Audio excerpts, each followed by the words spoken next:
Greetings. Welcome to the Film School. I'm Joe. And I'm Chris. And tonight we're going to be doing take two of our review of Hellboy. Because the first one didn't work. LJ? It's on you. Now you guys are putting it on me because I was late tonight. Oh! Not my fault. Shush. Quiet you.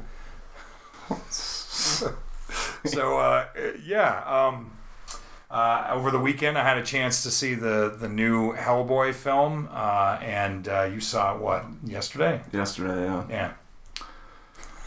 And, yeah. Yeah. They should have never rebooted. No. That's all I'm going to say, but... Should have had the third film that Guillermo del Toro and Ron Perlman wanted to do. Please, write a third film for that, please. Hey, if you can reboot? Where am I? You're in Canada, or what? No offense to any of our Canadian viewers, if you're out there. It's just, if we can have two reboots of the Spider-Man series, we can have an instant reboot of Hellboy. Get Guillermo del Toro's Hellboy 3 out by 2021. Right. I think they're going to learn from this because, unfortunately for these guys, this movie bombed this weekend. Its opening weekend. Got buried. He came in third after Shazam, which is still killing it, and Little. Yep. Little. Somebody's getting fired. Probably.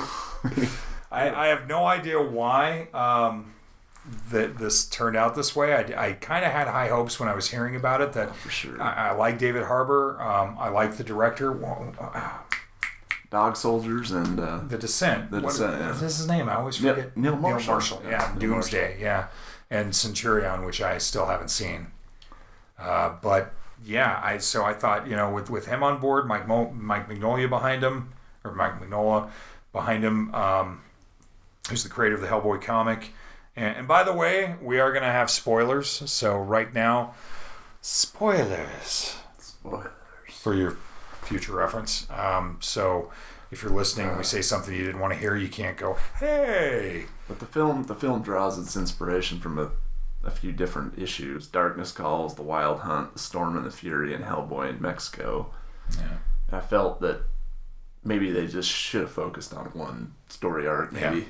Yeah, because they just cherry picked. It was just kind of all over the place. So it was very messy. It had really bad character development. I didn't feel any chemistry from the characters the way I did with the Guillermo del Toro movies. And it's not a bad cast. I mean, David Harbour he did the best with what he could.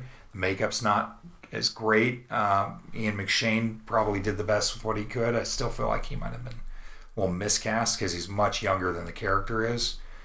In the comic book, but Mila Jovovich was good. Yeah, is the Blood Queen, also known as the Lady in the Lake. So I thought that was pretty interesting.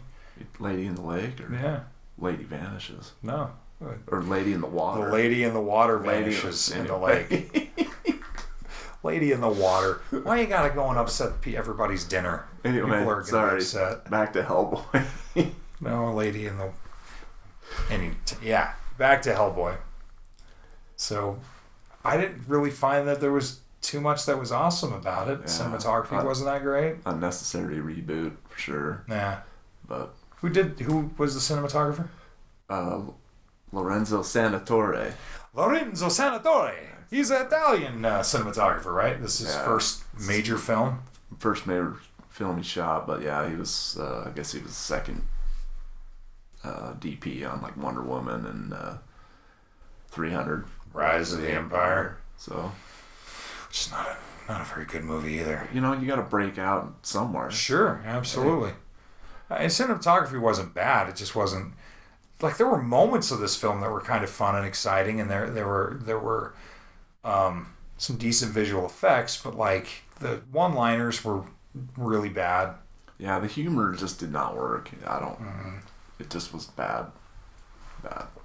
But I did enjoy the fact that they did pull in some other characters from the comic series, like because Abe Sapien isn't in this one. Or is he? You don't want to sit through it to find out, but I'm just telling you. Lobster Johnson, played by Thomas Hayden Church, that was exciting for me because I like Lobster Johnson. He's just a really cool, pulpy character with this claw and kills people like he's. I mean, is he a major like no character in the comics? Or? Well, I'm not overly familiar with the Hellboy comics, and I certainly haven't kept up with them in a long time. But I think he was kind of a minor character who may have had a few of his own, like a limited series run of his own comics or whatever. I know there's a Reaction figure of him, or it's not from Reaction; it's from the other company that works with Funko and Reaction. Anyways, one of those 3 3/4 inch 80s looking retro figures, and I like his pulp style, but he's a violent, like he kills his enemies, you know. This trying to seed a universe, seed sequels in this to create a whole new Hellboy franchise. I just felt like that sort of fell flat. Yeah, I don't know.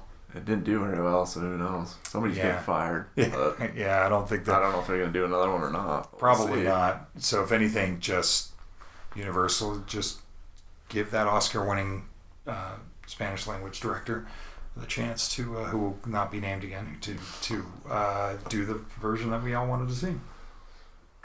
Because it wasn't unnecessary. I don't think anybody who liked the first 2 Hellboy movies were going, hey, you know what we need is a reboot.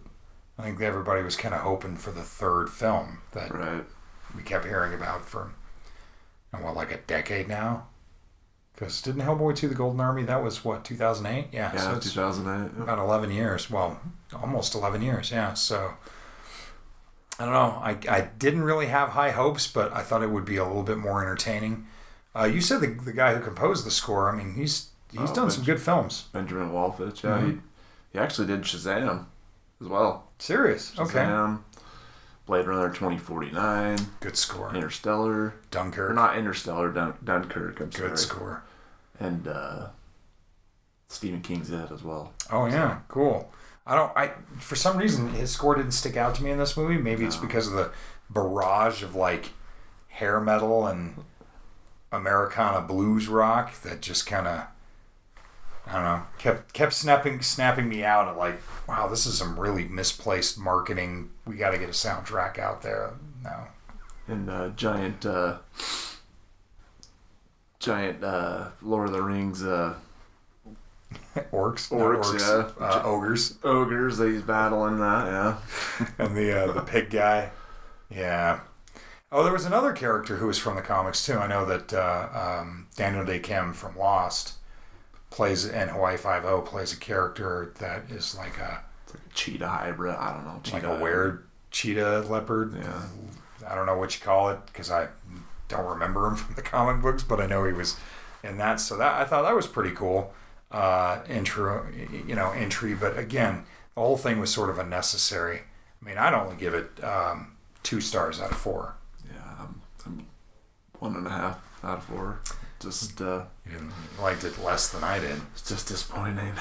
It's unfortunate, but yeah. Even the makeup didn't look that great, right? Mm-mm. They just got it all wrong. They really, really did, and an unnecessary change in Hellboy's origin too. I just they're gonna go the Arthurian legend route, like, right? What? That's not his origin.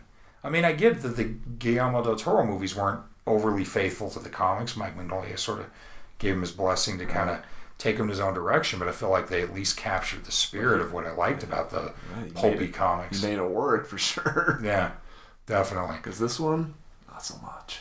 But apparently, I don't think he made it work that well for the sequel because, apparently Universal wasn't happy enough to move forward and do a 4th film. Or a 3rd film, you know what I mean? 4th, like I'm counting the animated movies, but then that would be 2. Just watch the animated movies.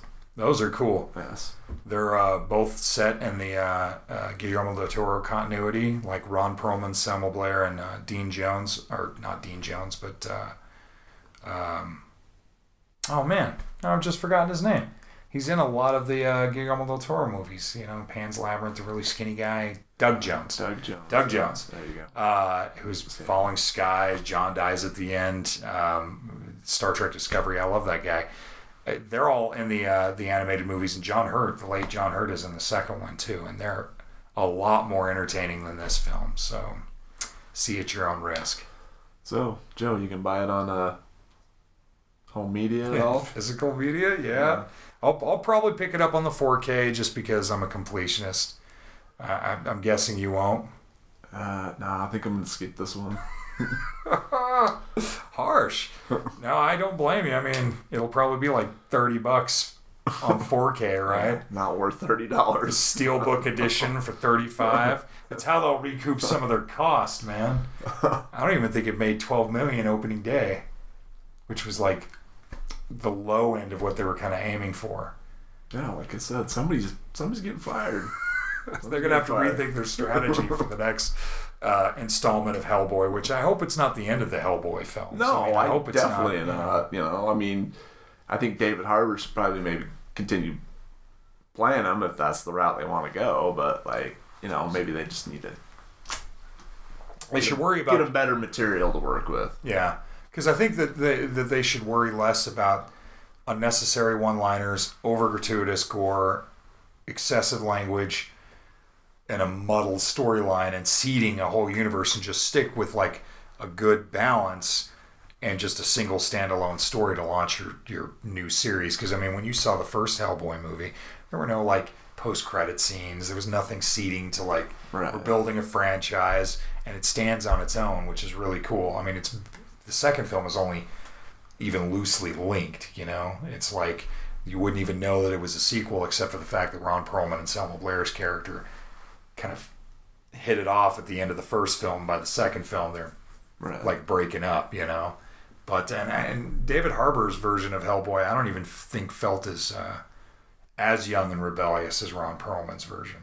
But it's not his fault though. It's the material for sure. So go back and rethink your strategy, Universal Pictures. I'm just throwing it out there. But we'd love to hear what any of you guys thought. If you totally disagree and you think we're idiots and you loved it and think it's the greatest, or meh, or hated it, send your comments. Yeah, do it. And as always, like and subscribe too. We certainly appreciate that, and we hope to be able to entertain you with more reviews and other stuff coming up that we've got in the pipeline. So I was going to say the crack pipe, but that's inappropriate. We've got it in the pipeline. Say no to crack, right? So we just say the weed pipe. There you go. You put your weed in it, because this is a wholesome show. We don't swear or anything. Subscribe, please. Thanks for tuning in, and we'll see you next time. Have a good night. Razzmatazz.